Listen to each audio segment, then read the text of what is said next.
It's starting to seem inevitable that COVID-19, the disease caused by coronavirus, will turn up here in Juneau. What does that mean for us? And what will our lives be like when that first case is confirmed? I mean, it already feels a little bit different, doesn't it? Anyone been to Costco? I'm Jennifer Pemberton. I'm the managing editor for KTOO News. I'm here in our new studio for the next hour with some guests who are going to help answer some collective questions that we have about the virus and the disease that it causes and the social impacts it could have on us here in Juneau. I've got a couple of guests. First up, I have Adam Crum, who is the commissioner of the Department of Health and Social Services. And I can't imagine how busy you are these days. Have you stopped shaking hands with people yet? Yes, I'm on the elbow tap now. Yeah, it's like the latest dance craze, the elbow. It's like the funky chicken. It's the one-armed funky chicken. And Charlie Gribben is here from Bartlett Regional Hospital. Charlie, I have your title written down as infectious disease person. I don't think that's quite right. Yeah, I am a nurse, but my title at Bartlett is infection preventionist. So I am responsible for maintaining good infection control and prevention habits and policies and procedures and monitoring disease and infection in the hospital. Preventionist is a much better I term. love it. Later in the program, we're going to hear from Bridget Weiss. She's the superintendent of the Juneau School District. Because if you're like me, you're probably wondering what the heck you're going to do with your kids if school gets closed. And finally, our city manager, Rory Watt, is here, who I know has also been extremely busy fielding questions. And then later in the program, we'll bring some of our reporters to talk about stories that they've been chasing related to this topic. I know that some of you are probably tired of answering the same questions over and over, but probably it's more like how we feel in the news business, which is like whenever there's a public information need, we actually get fired up about it. And that's part of why we put this program together. So I think we should probably start with what we kind of know right now and set the tone. And so I want to start with Adam, the commissioner. There are no confirmed cases in Juneau or the state. Is that correct? That is correct. As of this morning. Yep, as of about an hour ago still. Okay. And as far as testing goes, how many tests and do you have those numbers? Yeah, right now we are at 8 tests that came up negative, and we have 1 PUI, or person under investigation. Okay. And Charlie, terminology is everything. So COVID-19 is the disease. Right. Yes. The virus that causes the disease is SARS-CoV-2. And then it causes the disease named COVID-19 by the World Health Organization a couple weeks ago. And coronavirus is generic, but we're kind of not using it that way anymore. Is that? You know, the public comes up with its own name for what's going on, and it's a nice way to kind of keep the conversation going. But yeah, it does have a specific name, and the disease is called COVID-19, and the virus is SARS-CoV-2. All right. Rolls right off the tongue, doesn't it? I'm getting used to saying it. So the majority of it's a dozen deaths, I think, so far in the country. A lot of them have been in Washington State, which, even though we're separated by a whole other country, sometimes feels really, really close by for us. So, Charlie, what are symptoms of the virus? What should people be sort of looking out for if they're concerned about getting sick? Yep, and I'm sure people have heard this before, but the symptoms of this respiratory virus is cough and fever. You may not even have a fever. Many people don't have a thermometer, so subjective fever, feeling hot, you might want to check it with a cough. That's kind of the beginning symptoms.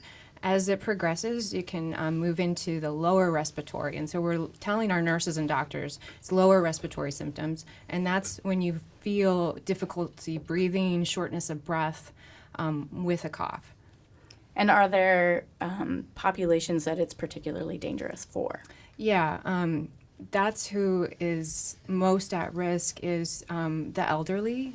People over age 65 is most at risk. Those people with comorbidities, that's already happening diseases in their body, like heart disease, diabetes, already existing respiratory diseases such as asthma or chronic bronchitis or COPD. And also heart disease. because a viral illness, as anybody has experienced one, like just a common cold or the flu, it puts the stress on your body. And we want people to be aware that this is a stress that if they get it and they have those comorbidities, we're doing our best to protect them. And so we're hearing that people who have symptoms should probably call the hospital first before they just show up, or when should people show up at the emergency room? Well, we want to address the fears in the community, and we want people to stay home, stay away from work when they develop symptoms of the common cold, so that they can stay home and take care of themselves and not spread whatever they've got. We are fielding calls right now from the public, but yeah, if you feel like you're developing a severe respiratory illness, or you're scared, you need some help, you're having trouble breathing, call ahead.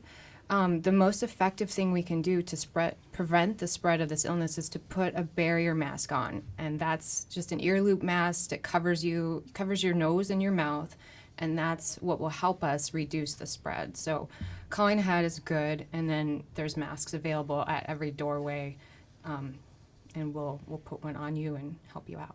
All right. Commissioner. Yeah, I'd like to add to that, particularly for state employees, we have access to Teledoc. And so for state employees and retirees, dial into Teledoc first if you have concerns or questions on that. I believe we're working on to make sure that copay is waived on that as well. So this is something that if you do have concerns, you can call and get access to a healthcare provider, because we want to make sure that healthcare system capacity is not overwhelmed. And so with Bartlett being a centralized regional hospital, we want to make sure that people can kind of rule out things first before they get there and overwhelm the hospital staff. We want to make sure that they have the capacity to deal with those really in need. And Charlie mentioned masks.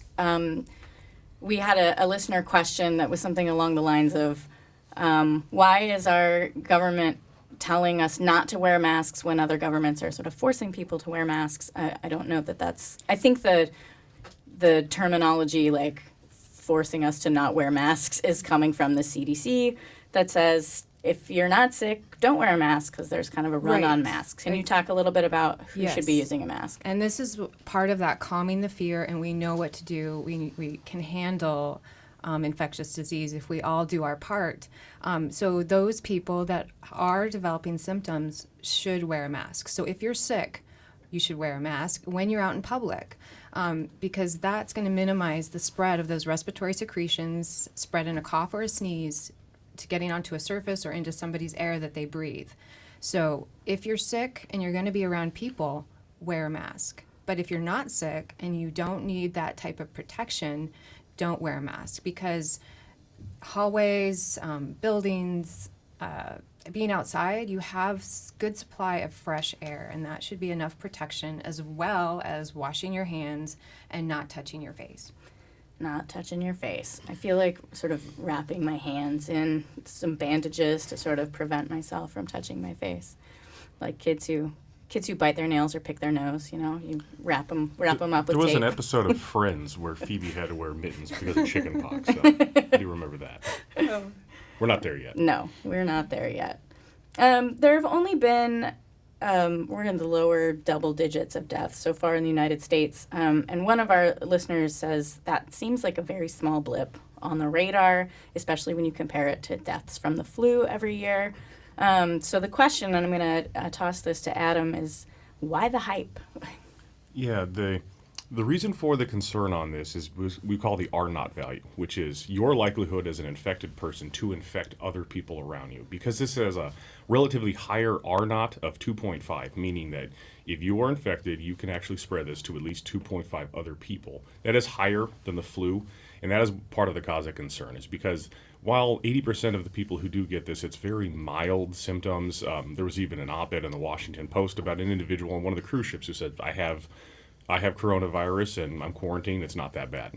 But we want to make sure that we're being responsible for those at-risk, compromised populations, those vulnerable populations, so that if you do have exposure to this or you are showing signs and symptoms, that we're not spreading it. We're trying to keep this as contained as much as possible.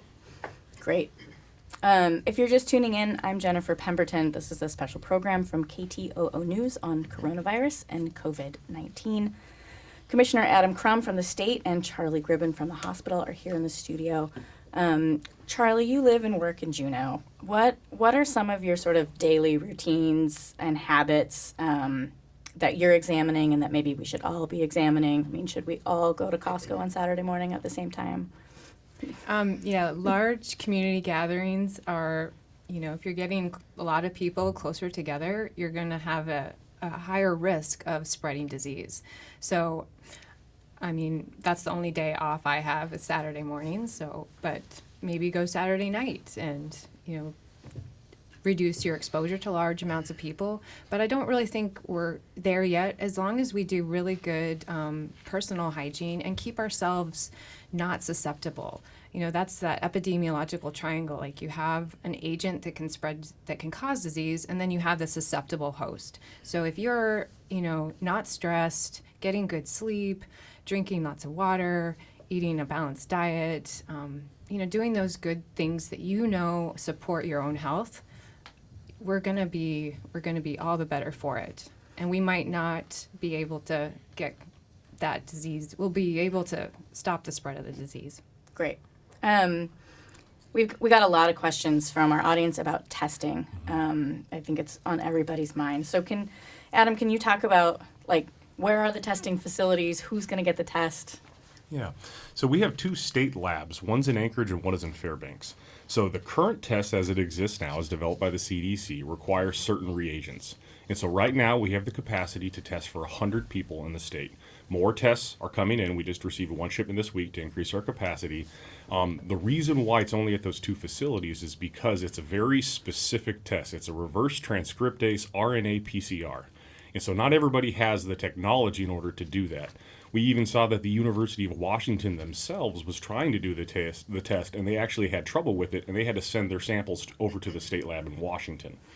So part of what the hope is sometime in the future that the CDC can actually help develop a quick test, like a lot of labs and hospitals can do now for influenza and RSV, that they can test via swab and do this in hospital capacity. But right now, those samples have to come into the state lab. We have had individuals. There was a test in Ketchikan that took a couple days to get up to Anchorage, but once it was there, it was tested negative. But by the time it's in the lab, it's between 4 and 6 hours. And so what are the current CDC guidelines for who gets those tests? So the guidelines change all the time now. They've expanded that much broader, and so we change what we call our PUR, person under investigation. Really, what we look at, and this is the updated stuff, is on our state website. If you really want to look, it's coronavirus.alaska.gov. This brings you to a main web page where we've consolidated information specific for Alaska. Also FAQs about travel protocols, what do you do at home, things like that. When we work on this, individuals who may be at risk because they have been in an exposed area. An exposed area right now would be coming either from China, from northern Italy, recently traveled to Iran, for example, or if you have been in Bothell or Kirkland areas specifically, possibly in those areas that were exposed, you work with your healthcare provider. If they believe you're meeting the examples, they will reach out and contact the epidemiological team at the state, which is a 24/7 call center, to work with healthcare providers to rule out the risk factors. If an individual meets the criteria, then the sample is taken and it's sent in and we will test it. I don't want to get too gross, but what is the sample?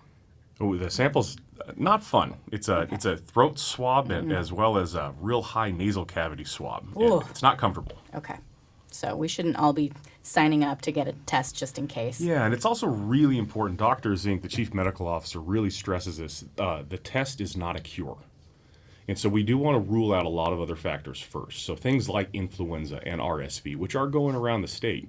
And so from our state perspective, what we're trying to do is we made sure our Medicaid program covers the testing costs of influenza and RSV, which can be done at your local clinics and hospitals. And so if you do have those signs and symptoms, we'd like to rule that out first before it elevates to the coronavirus or SARS-CoV-2 testing. And as far as that test goes, who pays for that? Right now, it's all on the state. We are paying for that. There is no cost to the individual to be tested for that. Okay, great. I think before we take a break here, I want to talk about funding a little bit. The commissioner, I know the governor asked for additional state and federal funds this week. What would that money be used for? So right now, we did an initial resource request on Friday. The governor asked us, what do you need from public health perspective to respond to this? We put together an ask and we sent that to him, and we were talking with the governor over the weekend. He said, yes, let's fire away and do this. Then on Monday morning, we did get confirmation from our federal partners, and Vice President Pence did a call with all the governors, giving us a heads up about the federal package moving through. And so we knew that there was access to more federal dollars, so we increased our ask about what it is. Currently, we put in an ask for $9 million in federal receipt authority, meaning that if federal dollars come in the door, we can spend this on this response. Our initial ask was for 5 public health nurses. This is to add, and they would be based in our hub and spoke areas. But what the goal is for systems capacity building and community engagement in our rural areas, to go out to our rural healthcare primary care providers, clinics, to teach them about what to look for, how to help them screen out, to help them make sure, have they engaged at a local level on what to do if a pandemic were to break out? What is your contingency plan?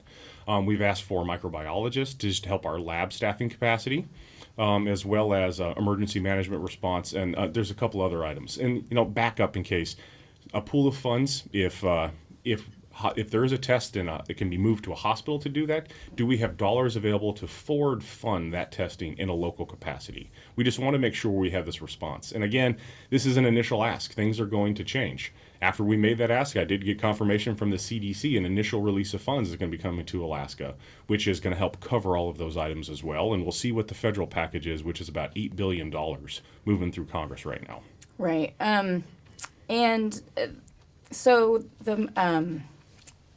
a lot of that work, it sounds like, will be carried out by public health nurses. There's an article that came out in the Anchorage Daily News yesterday that state funding for these positions is down from a high in 2014, I think.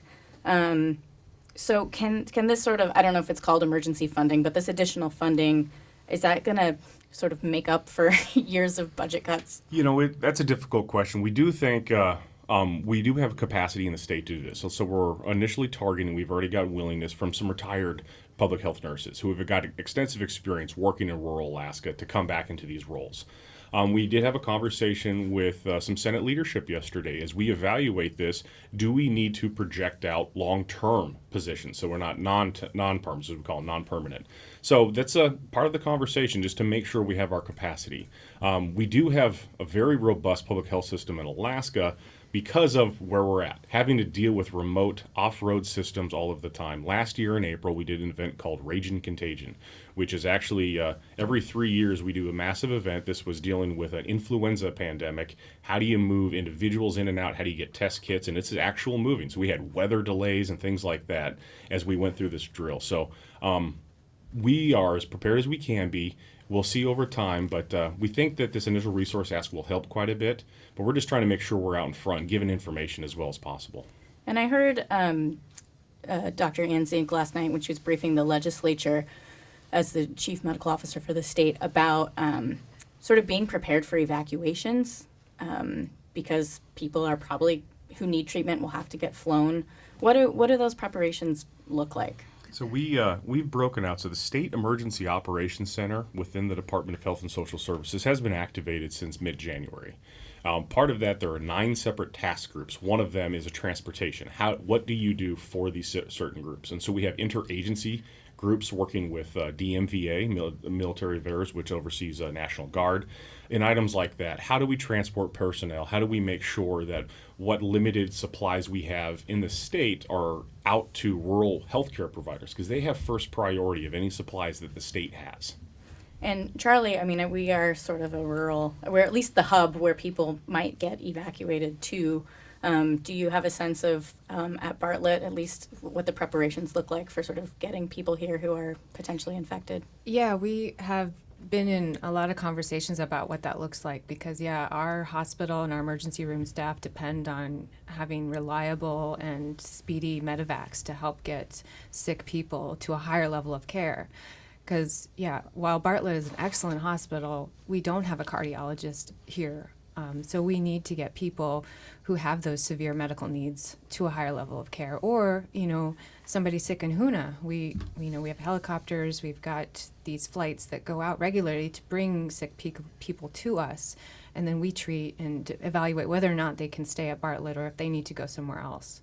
So we've been in contact talking about how to protect those vitally important transport systems.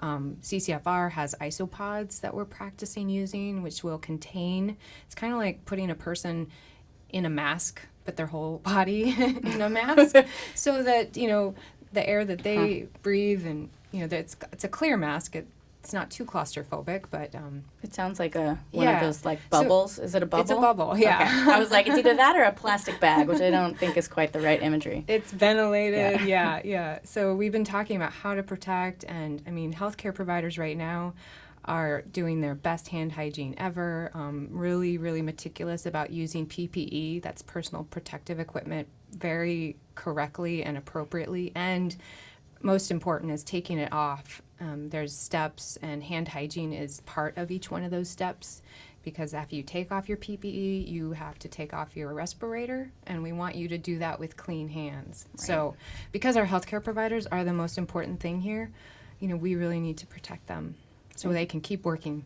I did that exercise in a first aid class where they put shaving cream all over your gloves, and you have to get your gloves off and get your equipment off without getting shaving cream everywhere, and then you realize, like, oh, I have that something was... even cooler. I have Glow Germ, and we're Oh, actually shoot. we're going to do an event sometime during Patient Safety Week to test nurses' ability to keep Glow Germ off of their hands and necks and faces.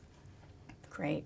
We're going to move on here, but I want to make sure that you guys have a minute to talk about anything that's on your minds that we haven't brought up yet that you think people need to know sort of immediately, Adam. Yeah, I appreciate that. One of the things we'd like to keep in mind is be aware of the vulnerable population on this. This is our older than 65 population with co-occurring morbidities, lung disease, heart issues, diabetes, things like that. So if you are sick, if you do have a cold, if you have a fever, please don't go see grandma and grandpa. This is the opportunity to stay away. We're working across the board to make sure that Medicaid patients and insurance can actually have stocked up on prescriptions, things like this, so they have a supply. And this is one of those things that, as of right now, there are no travel advisories. It's just be aware when you're traveling somewhere that if you have enough personal supplies on you to do with your normal medications, that you're doing that. We just want to make sure that we're responsible and taking care of these vulnerable populations. They're not putting them at risk unnecessarily.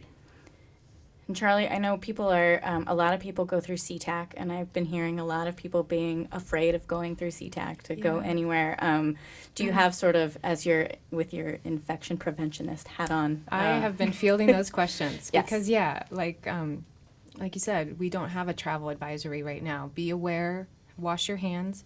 I just learned that those vents above your head, I wanted to check that air circulation, because air circulation in an airplane is concerning for a lot of people. If they don't know the facts, they get scared. Turn on those gaspers.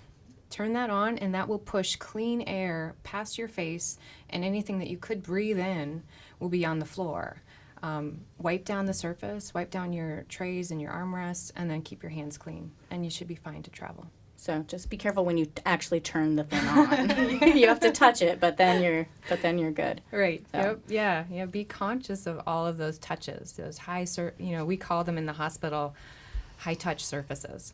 Right. If you want a fun word of the day, it's fomite, which is a hard, solid surface, which actually the viruses can live on, like tabletops and door handles, things like that. Fomite. Fomite, that's a fun word for the day. It's not as fun as FOMO. No. Fomite. Got it. Well, thank you both so much for being here. We're going to take a short break, and then we'll come back with Rory Watt from the city and Bridget Weiss from the department of the school district. So thanks so much.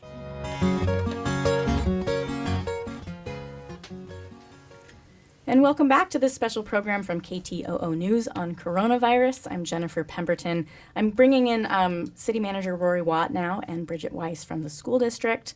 And actually, we had one question on Twitter I want to address during the break, and that was for our epidemiologist, which was about the testing facilities. So the labs are actually in Anchorage and Fairbanks, but you don't have to be in Anchorage or Fairbanks to get tested. So your local health facility can actually take that horrible deep swab and deep nasal cavity swab and send it to the state labs for you. So I wanted to make sure that we clarified that. And now I want to move on to sort of daily life in Juneau, how it might be impacted. And I want to start with Bridget. the school district is developing a plan to combat this virus. And have there been similar outbreaks in the past that have sort of been a model for this? Yes, we have a leveled response built that we are adjusting for this specific situation. About 10 years ago, there was a pertussis breakout. There was also H1N1, people will remember. Those were a little different situation with some similarities. So we're taking our leveled response and adjusting it to the very specific pieces of the COVID-19 that we're learning. One of the biggest differences was in those situations, there were vaccines that we could use as part of our prevention. And so encouraging people to be vaccinated was a large part of that. This is very different in that we don't have that yet. So we want to be very specific around this particular situation. So we're making those adjustments currently. And so what is that, what are the levels? I don't know how detailed you want to get into it, but kind of just an overview of what that plan actually looks like. Sure. We have 4 levels, and we're currently in level 1. Each level focuses on similar things, but at deeper levels, and then adds a few things. So we start with level 1, where we are emphasizing hygiene, prevention and preventative measures. So re-emphasizing with our students, we have almost 4,700 students. And so that's a lot of people that we have access to ensure good preventative healthy habits. So, and we're also in our cold and flu season. So these are good practices no matter what. And so, but we're deepening those. So hand washing 20 seconds with soap and water. That's a very specific ask. It's different than washing hands. Right. We want that soap and water, we want it to last for 20 seconds. Making sure that students are reducing their touch from person to person as much as possible. We certainly are also adding some cleaning to our facilities. So we're adding layers of sanitization and deeper cleaning than we would normally do in our routine. So those are some critical pieces. And then communication. So adding communication to our families. We've sent all families a letter explaining what we're watching for and what our ask is of them. Yeah, because I think what's really interesting about this disease, and we didn't get into this when our epidemiologists were here, but it doesn't seem to be affecting children as much, or they're not as symptomatic from what we know so far. So it's, these are kids who are not getting sick and not experiencing this. Is that a sort of harder sell for communicating about how to stay clean? I think with this particular situation, because it has been so public and such a national conversation, that people are taking it seriously. In addition, we have vulnerable children with medical needs, as well as adults are elderly with health vulnerabilities. And so we really want to do our due diligence in helping our kids and our staff create and maintain those healthy habits. And so what is the sort of new education, or maybe it's not new, but this sort of re-upped education on cleanliness look like for kids? Well, it is, again, hand washing habits. And so another thing we've asked is that staff, especially at our elementary schools, build those things into the routine structures versus hoping that kids do that on their own. So it really isn't a lot of new. It is the same levels of preventative measures, coughing, sneezing. In the last few years, people have really attain the habit of using their elbow to cough or sneeze into versus their hand. So some of these are things that we've already become habit forming, but re-emphasizing those is really important. The other piece is just recognizing what potential symptoms are and paying attention to that, where normally we might have parents calling in to tell us their child is sick for the day. Now we're asking parents, can you describe the symptoms that your child is having? And that way we just have a little deeper layer of understanding if we end up having a higher absentee rate somewhere in the district. And are you using students as little emissaries of information? Are you sending stuff home with them? We've communicated with all families via a letter earlier this week, and we will maintain that level of communication both with all staff and with parents as we go. So this is, as you know, a very rapidly changing situation. So we feel constant and communication is important because we're getting new information every day. So we want to keep it on people's mind and radar and make sure that they know what we know and what we're emphasizing with their children. And I don't want to focus on worst case scenarios at this point, but going back to sort of the levels and the plans, where is school closure? Where is the sort of more dramatic steps? Sure, that is definitely would be a level 4 response as we work our way through the layers. We have stages to get there. We could, as an example, begin some of that social distancing by asking our volunteers and others that are not required at a school site to not come in. We could cancel events. We could design events in a different way. So there's a lot of stages to get to that point. School closure is a huge impact on our families. It's a huge impact on our overarching goals of the district. So making that decision is always challenging in any situation, and we will do that with great cause and great collaboration. So that's not a decision I would make in isolation as the superintendent. I would be in contact with our public health organization, the city manager, to talk about all kinds of details surrounding that if we end up getting to that point.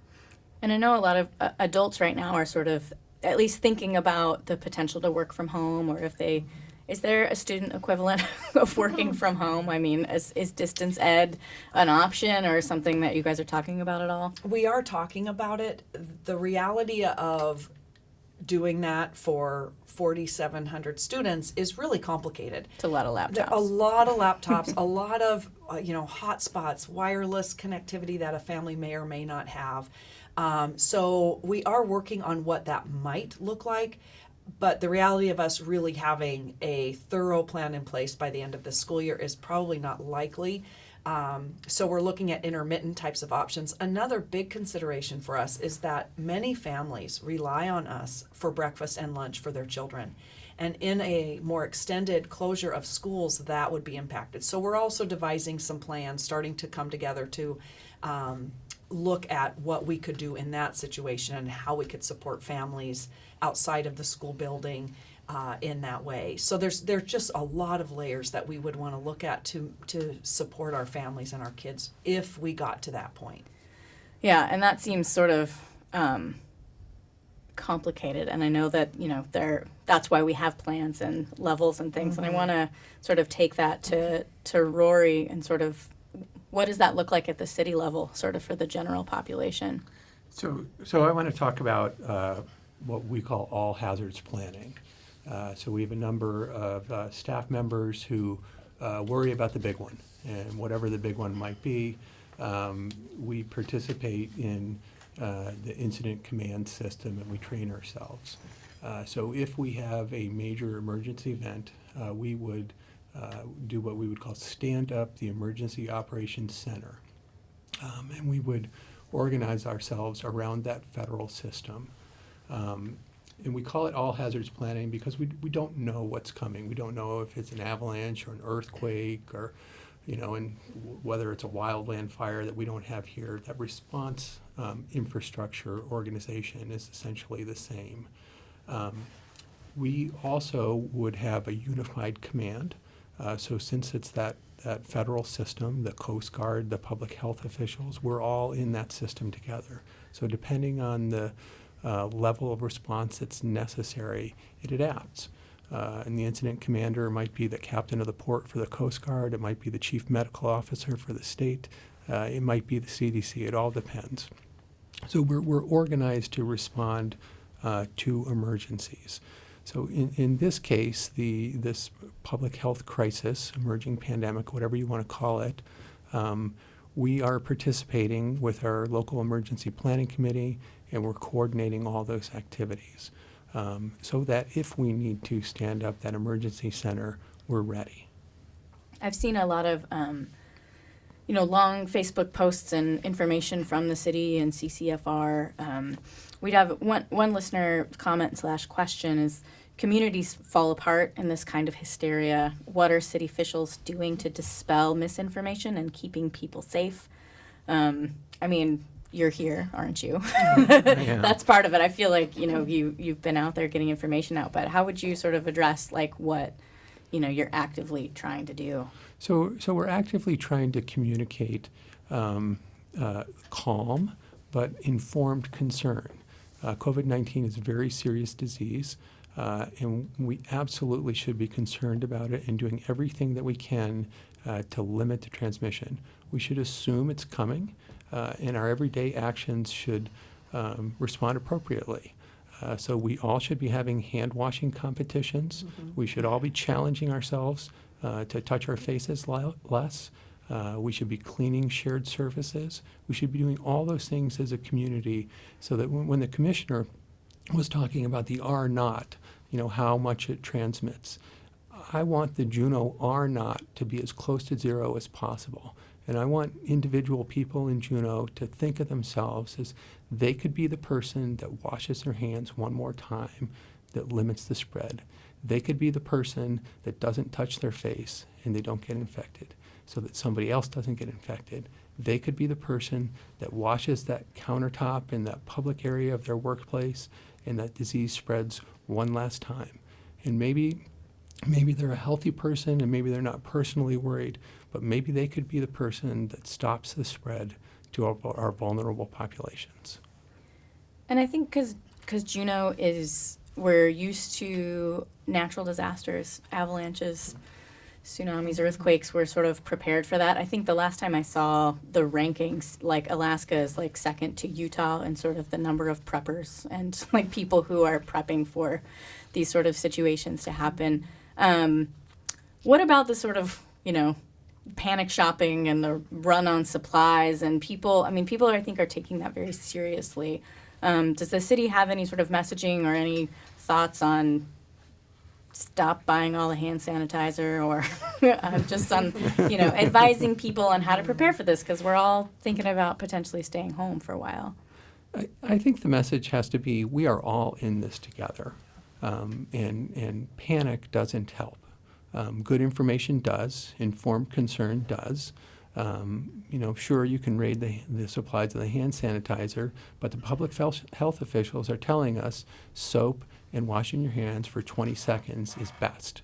And so to the extent that we can all focus on the science and the messages from the public health officials, I think we're better off instead of reacting out of fear. And a similar question that I asked the superintendent, and that's, not to dwell on worst case scenarios, but when do things like the pool and the library and the buses, when do things sort of we consider closures in the city and city functions? Absolutely. So, and I think the answer in short, is when it's appropriate. We are not seeing any reason why that would make sense at this time, but we're certainly talking about that. We have a lot of public facilities and we have a lot of public gatherings, so we absolutely need to be considering. We've got Gold Medal coming up. Should we be thinking about canceling Gold Medal? We should be thinking about it, and whether we should or not, it's a good question. We've got the Folk Festival coming up. We should be thinking about that. On Monday night, we're going to be doing another town hall meeting in the Assembly Chambers at 6. And people that are interested, we're encouraging to listen on the radio and practice social distancing. But absolutely, we have any number of public services, and we're thinking about it. But the science and the public health officials are not telling us that it's appropriate to close those facilities and events at this time. Phew. I need to get my exercise at the pool in order to stay healthy. So that's what I wanted to hear. But what I want you to hear is that we're watching, and if we think that it's appropriate, we're going to close those facilities, but not at this time. Great. So it's that measured concern. We're not writing it off, and we're not panicking. Speaking of panicking, I know that cruise ships are on everyone's mind, and we're going to get into that in a second. But before we take a quick break, I want to ask the superintendent one more time, just anything that we didn't address that you think is important for our population to know right now. I would add that our general health and well-being is really important, and we are so blessed to live here in Juneau in this environment. So the healthier we are as individuals, the less susceptible we are to carrying something or sharing a virus. So we have this amazing place. People need to be continuing their activity to stay healthy. You mentioned swimming at the pool. Go outside. Lots of fresh air. That's our asset. So we want to keep people healthy in general so that our hospitals, as an example, have more capacity to support anyone who might need a deeper level of care in our capacity at Bartlett. So just really encouraging people to maintain those healthy habits, to encourage them in with their children, and stay healthy. Do the things, stay active, get outside, and keep yourself deeply using these preventative measures, because that is our best strategy, is the prevention. And hopefully the weather will cooperate with Correct. with that advice. Spring is coming. We're going to take a short break, and when we come back, we're going to bring some of our KTOO reporters here who are working on answering your burning cruise ship questions, and we'll keep the city manager here as well. So thank you very much. Thank you. All right, and in lieu of singing my own music bed, we're just going to, we lost our music there, so we're just going to get back to the program here. You're listening to KTOO's special program on coronavirus preparation here in Juneau. I'm Jennifer Pemberton. We've still got City Manager Rory Watt in the studio, and I've also brought in reporters Adeline Baxter and Jeremy Shea. Hi. Hello. Don't think your Hello. guys' mics are on yet. We're working on it. So thanks for being here. So earlier this week, Adeline reported on the Westerdom coming to Juneau. And Adeline, what is the story with the Westerdom, and why are people freaking out about it? Well, Rory could tell you just as well as me, but basically Holland America is looking for a place to put its ship, waiting for its Alaska season to start up. The Westerdom was turned away from several ports in Asia due to fears about coronavirus. This was at the same time as the Diamond Princess, so it was sort of an abundance of caution, from what I understand, on the part of several port cities. So there was at one point a passenger who did test positive on the boat. They have since tested negative. So Holland America Line has maintained that that was actually a false positive. It's not completely clear, at least from American sources, what exactly the situation was there, but that all passengers have left the ship. The last passengers left on February 19th. So it's just about 700 crew right now. It's currently transiting the Pacific on its way to Hawaii. Holland America says the ship is being thoroughly cleaned during that trip, and then will have to go through additional clearances once it reaches Hawaii before being given the go-ahead to continue on to Juneau, where it should arrive on or around March 22nd. Right, to adoring fans. For about 2 to 3 weeks stay. Okay, and before I get a reaction here from the city manager, I want to play a little clip from Jeremy's upcoming story about port safety in light of coronavirus. And Jeremy talked to Juneau resident Deb Rodriguez and asked about the Westerdom, and this was her reaction. I mean, my first reaction is, why, when other countries have turned it away, who made this decision? And was this decision thought through? Do we have what we need? And I've seen a lot of comments along this line on social media. So, Rory, how involved were you in the decision-making process behind bringing the ship here? And just address what's not a rhetorical question: is should we be concerned? Absolutely. So there are a lot of people that believe and have written me that I personally approved this idea without consultation. The facts of the matter is that it's a private ship, and as we understand it, it was cleared by the CDC, and it's coming here to a private dock.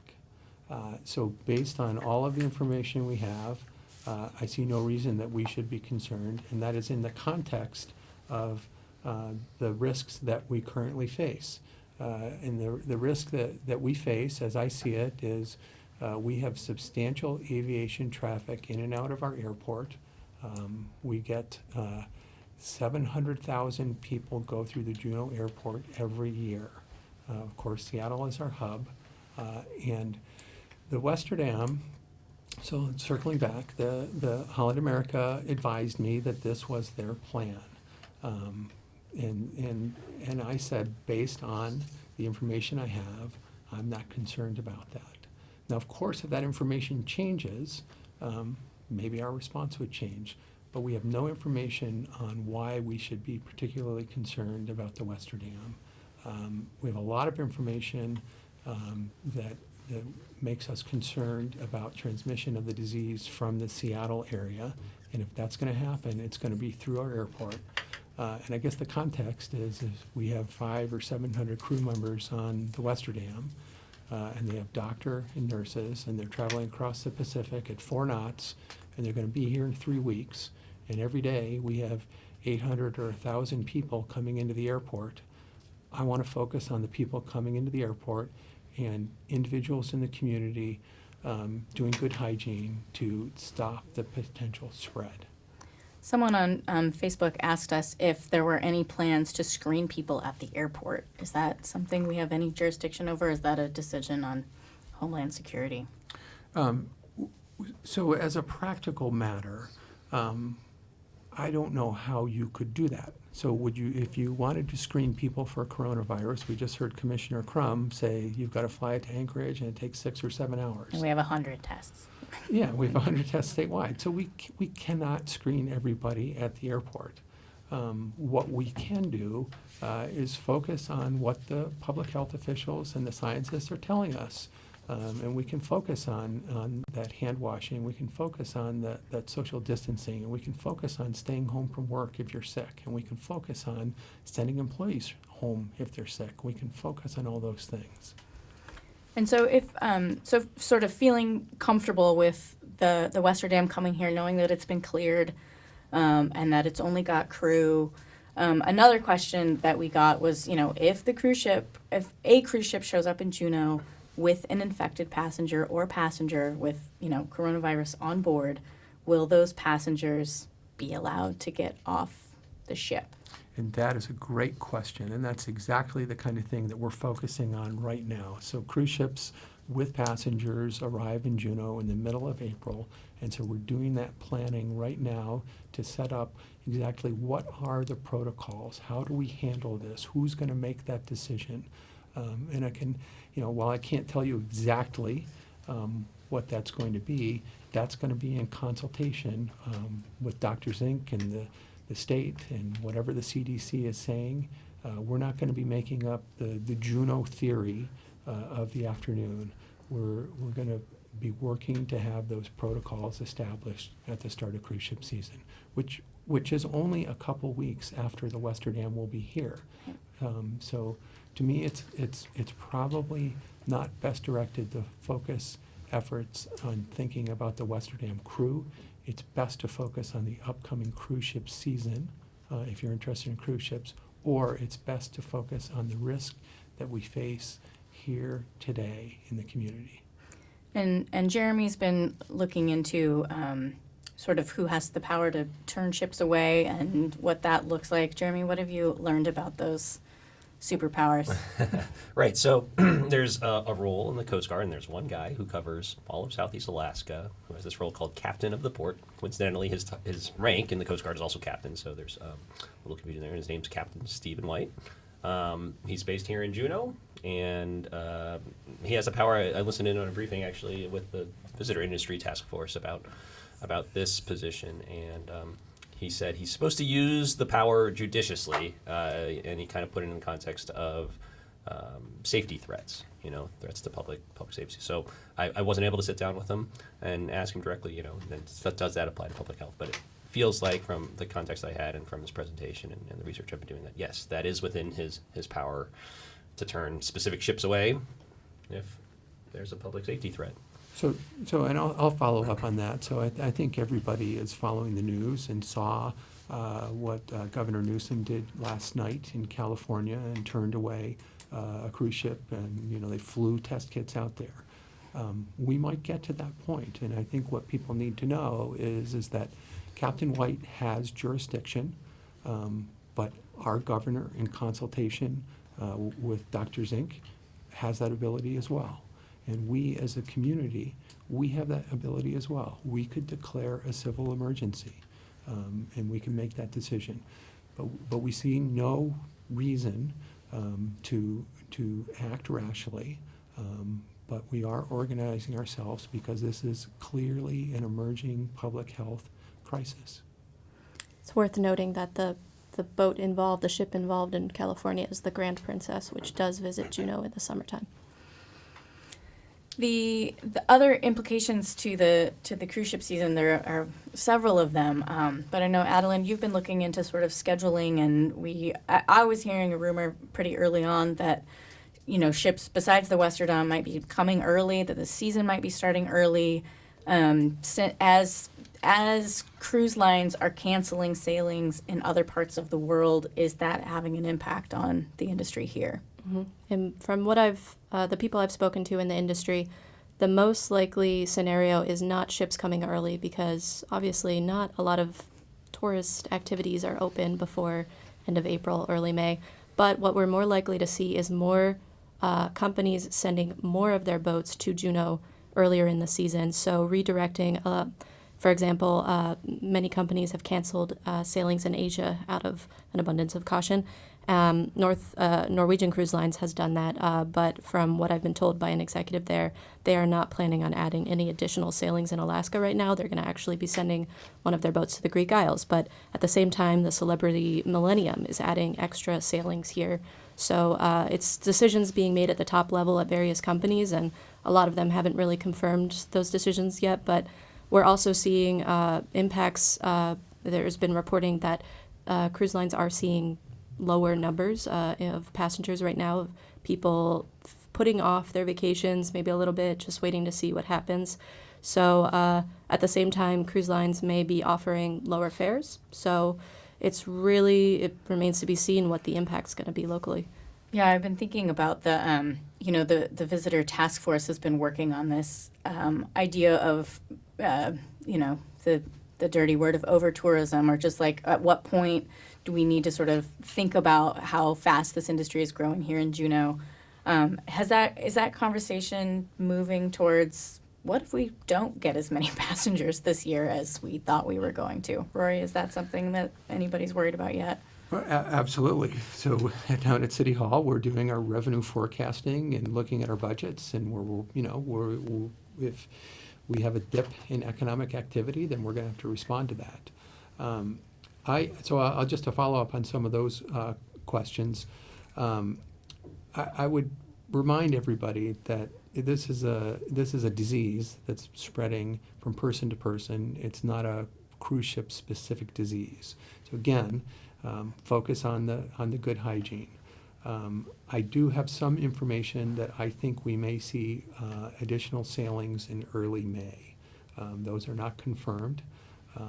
You can watch the news by the hour, and you see the stock market dips in the airline companies and the sales on airline tickets. And I think it's a dynamic situation, and the best that we can do for people is remind them of what they personally can do to limit the spread, and to follow our public health officials' advice.